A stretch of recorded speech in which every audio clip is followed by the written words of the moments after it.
I'm Kimberly Theidon, and I'm the Henry J. Lair Professor in International Humanitarian Studies at the Fletcher School. And I've had the extreme privilege and pleasure of conducting research in Peru for a long time. And so the Milk of Sorrow is dear to my heart. I'm delighted that you're showing it and happy to answer some questions and perhaps give some context to the very powerful film that Claudia Llosa has made. Thank you so much. So let's just dive right into your research. You want to start maybe with a little bit of background and what kind of got you into this specific research and what landed you in Peru specifically? Sure. I was an undergraduate at the University of California, Santa Cruz, and I was in Latin American studies, and I had different friends from Argentina, from Chile, Brazil, from Peru. And my Peruvian friend, Jose Fajardo, he would talk to me about what was going on in his country, and it would just go, wait a moment, but it sounds like you have really brutal guerrillas. Like the Central American model was that the guerrillas were the good guys, and it seemed like it was messier. So I became very interested in Peru, and I got some little grant, and off I marched in 1988, pardon me. And of course, at the time, that was when it was just wild there. So I came from a white suburb. I was not accustomed to seeing soldiers on the top of roofs with guns, balaclavas, so all you could see were eyes, pipe bombs, blackouts where you'd be in the middle of the apagones. Remember, you'd be in the middle of Lima and all the lights would go out, if you can imagine what that was like. And at the time, I remember thinking, well, what happens afterwards? So at some point you have Peruvians being sent to kill other Peruvians, and you've got peasants killing. I mean, what happens when all of this ends? Because wars generally do. And how are people going to live together again? And I was the last group of students they allowed to go to Peru for a long time, because not because of anything I did, mind you, but because it became too dangerous. And so at that point, I could not go to Ayacucho because, of course, Shining Path, the guerrilla organization, had a very anti-gringa kind of platform and anti-imperialism and other things. So at that point, all I could do was go to Lima, and I went to Huancayo. And so I got to talk to people who were being displaced intra-provincially about what was happening in their communities back home. And it was very moving to me. And so when I went to graduate school to get a PhD in medical anthropology, I always wanted to go back to Peru. I had fallen in love with it. And I knew the first place I'd go was Ayacucho, which I could finally visit safely. And so I was very interested. The initial impulse was to figure out how people live together again.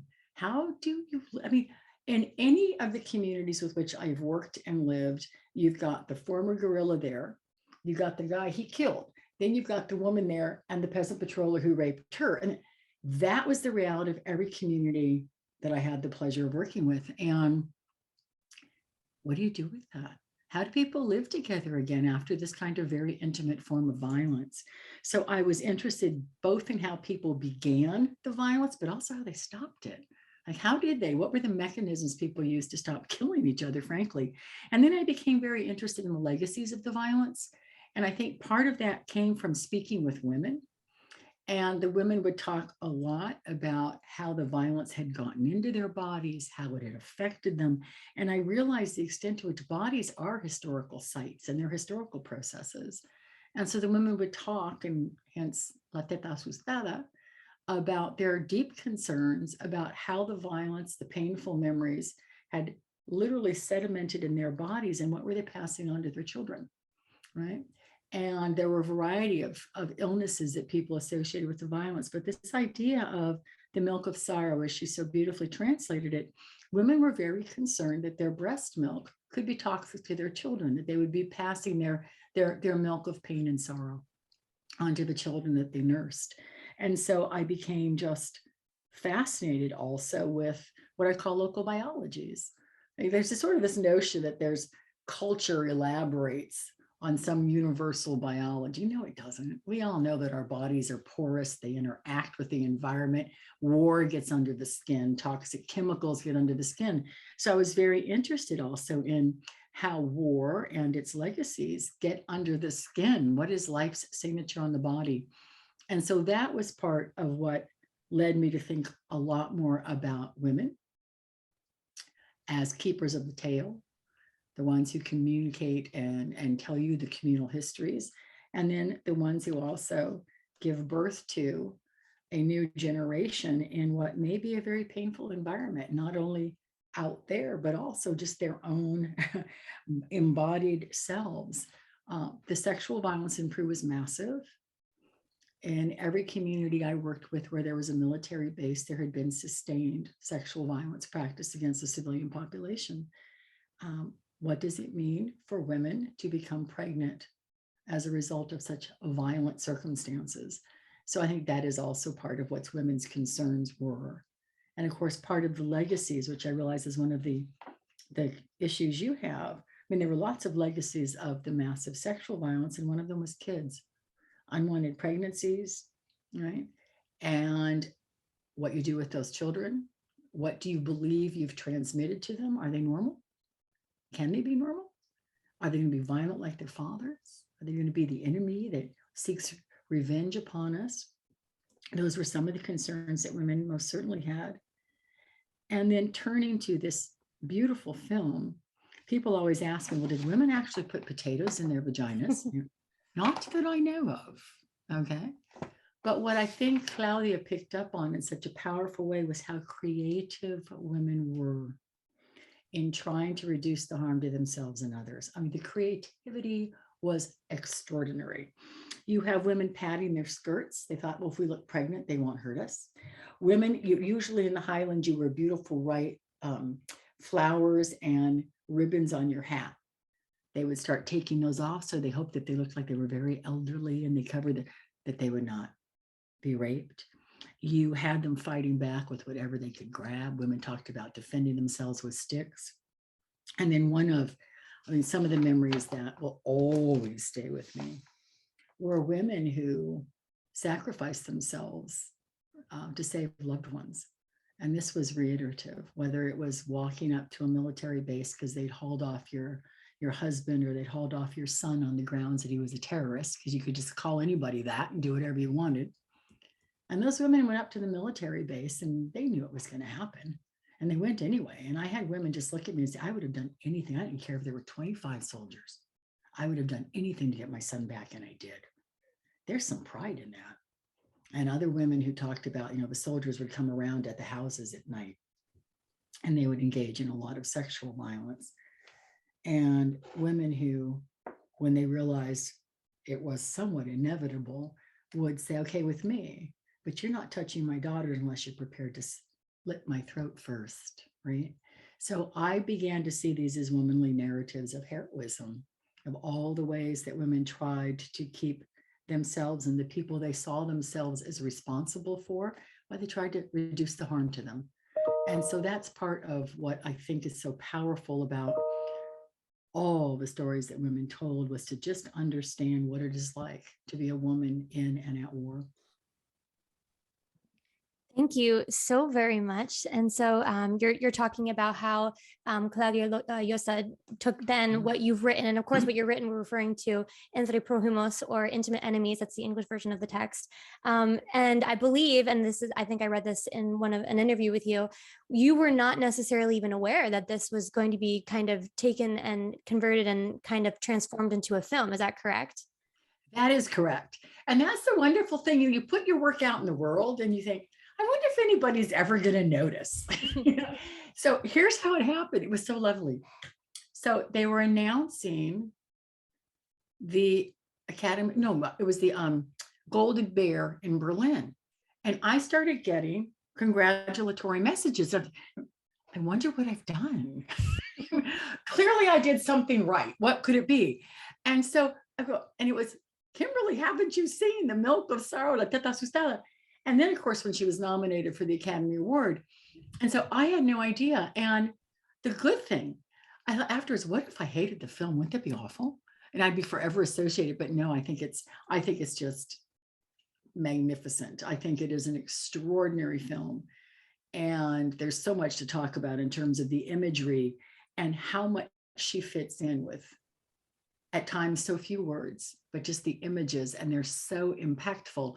So I have to say it was a delightful surprise. And I also think, as academics, I always tell my students, I mean, most of what we write, first of all, is so laden with jargon that most folks won't read it anyway. And then even if we have an audience, if it extends beyond the people to whom we assign our books, pardon me, we're doing well. So what the sheer joy also of thinking more people will see that film than will ever read anything I'll ever write. And I do know that. And that the women's words are out in the world in such a powerful way is incredibly gratifying. That's amazing. That it's so and great. We're only talking about like almost excuse me, almost like 2 decades ago. So we're talking about like how accessible things are on the internet, but just to kind of be greeted with these messages, I'm sure that was very, I can't even imagine what that was like. So yeah, you cited the Golden Bear Award. Obviously, we're entering into this interesting again with the pandemic season of awards, but this film was also, I believe, the first Peruvian film to be nominated for the best foreign language film at the Right. 82nd Academy Awards, which is outstanding. It's amazing. Obviously, when we're presenting this, everyone will have just seen the screening, Yeah. but that's just absolutely incredible. Did you ever have like a conversation with her afterwards, or just kind of like some type of an interaction? We've emailed back and forth. Yes, we have. And you know what's interesting? I just want to go back so I don't forget this. What was fascinating about the first the prize she did win, and then being nominated for the Academy Awards. So the debates about the film in Peru, which I think are really important to understand, there were a number of critics. How dare she show us looking like we're all so backwards? Everyone's going to think we're a bunch of peasants. Oh my God, we put potatoes where? So, you know, ethnic discrimination in Peru is real, and it is lacerating. To see someone speaking and singing in Quechua in a film.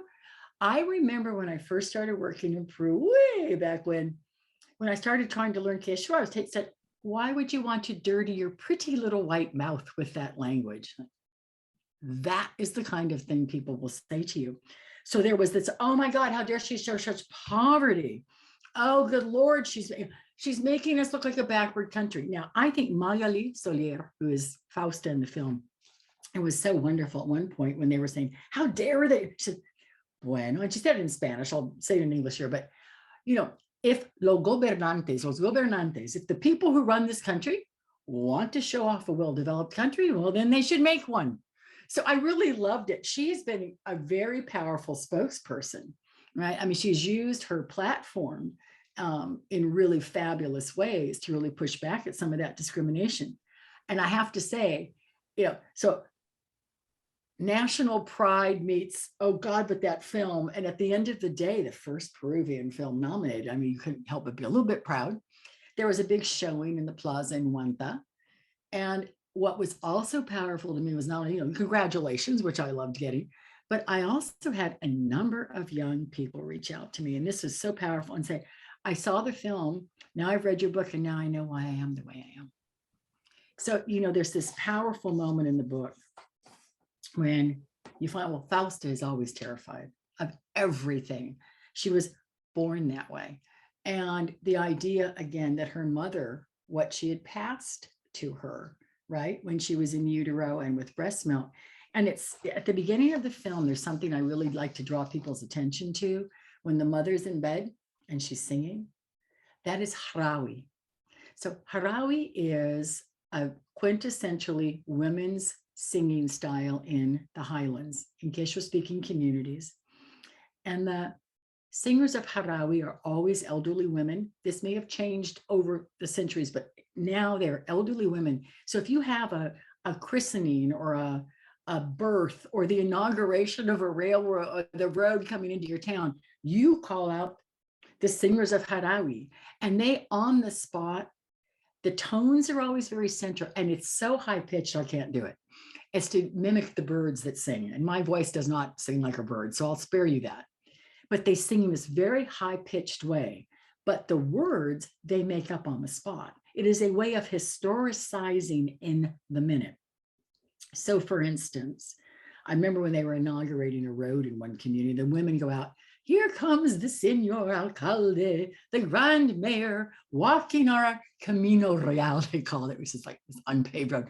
I hope he hasn't forgotten all his campaign promises. Here comes the, you know. So it's also a way of historicizing and providing commentary. So it's really interesting. Harawi is a whole fascinating thing. But at the beginning, it's so powerful because one of the things the woman is saying to her daughter as she's singing this Harawi is, and those soldiers, no pity for my daughter, watching it all from inside of me.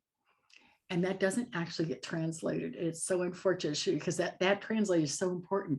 Her idea, there was a witness in the room, her daughter, who saw all these things that happened. So that's why Fausta is the way she is. She's terrified of everything, right? So I think this idea of what gets transmitted in utero, which I think is absolutely, forget the whole folk theory, of course, doesn't seem obvious, but also family stories, silences, things you do and don't say, all of the ways in which we transmit painful histories. Even silence can speak volumes about certain kinds of things. And so I think that's the other thing the film does so beautifully, is really shows this intergenerational component. Absolutely. I'm so glad you brought that up now, because again, in talking about other films that we're seeing in representation of Hispanic and Latin cultures, I'll cite West Side Story and I'll cite Encanto. And even I in the haven't seen Heights, it yet. Have you I seen haven't the new seen, one? I have seen Encanto. Is it wonderful? It's I absolutely loved it. There are Okay. obviously and anything with Lin-Manuel Miranda, everyone, Yes. there are many thoughts. I'm very thankful and appreciative that works like this exist so that we are able to criticize it. So without necessarily spoiling Encanto for you, but a lot of issues that people had is in the representation of what a villain necessarily is. And that is because, and I don't want to ruin it for you, but spoiler alert. Spoiler, in Encanto, the main discussion is surrounding generational trauma in the family, and what that can serve, and what healing that can look like for future generations, and what all these different discussions are surrounding it.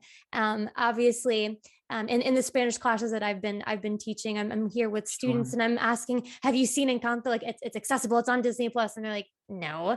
But then there are people who are closer to my age or in their 30s who are weeping when they're watching it. They're on TikTok and they're making TikToks to these sounds. And it's interesting to me because it seemed like the target demographic was not only just of the younger generation, because it's obviously this Disney Pixar feature, but also it's for these older generations. And my favorite, there are a bunch of people of Hispanic and Latin descent who are the challenges. They're watching it, but they're watching it with their parents to see what their parents have to say about it. So just, and even in West Side Story as well, and in the Heights, we see these functioning matriarchs, like Abuela functioning in a certain way, and Encanto obviously contrasts that. But what are your thoughts on this type of representation in media, not just in films such as The Milk of Sorrow? And because not when you're thinking of going to see a feel-good movie on a Friday night, you might not be leaning towards a film like this. But what kind of impact can this type of narrate and storytelling have on people? I think it opens up spaces and conversations. We were mentioning earlier the things one does and does not talk about.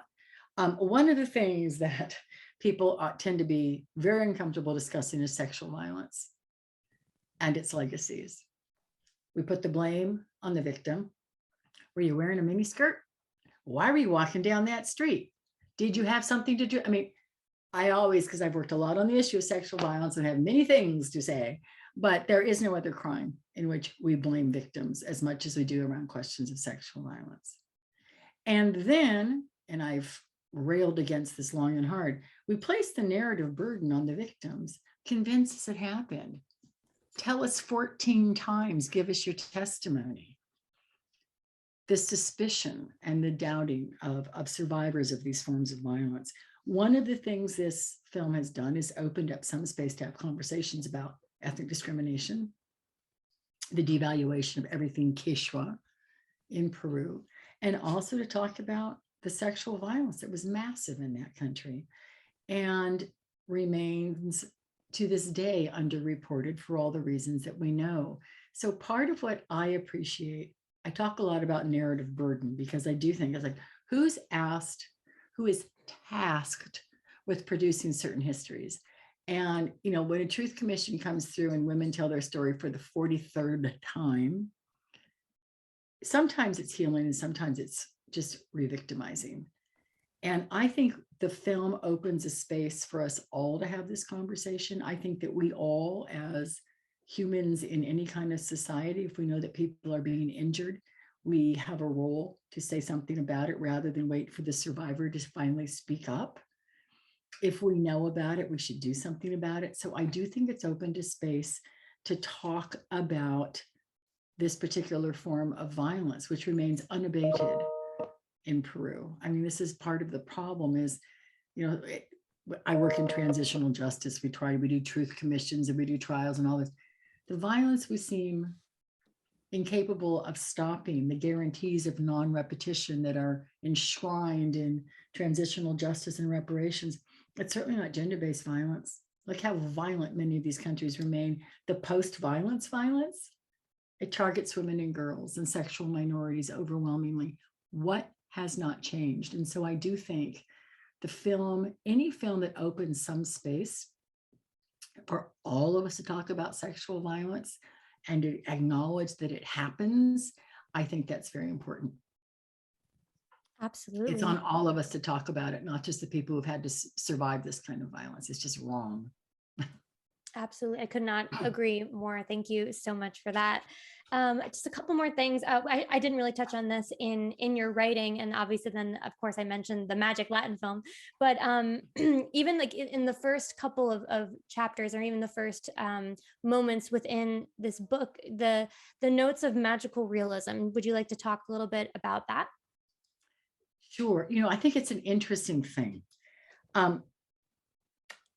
Vina Doss is someone who's looked a lot at questions of violence and written about it. And she says some events must be fictionalized before we can apprehend them. And I do think we talk about lived experiences, things that occur and you can't believe your own eyes.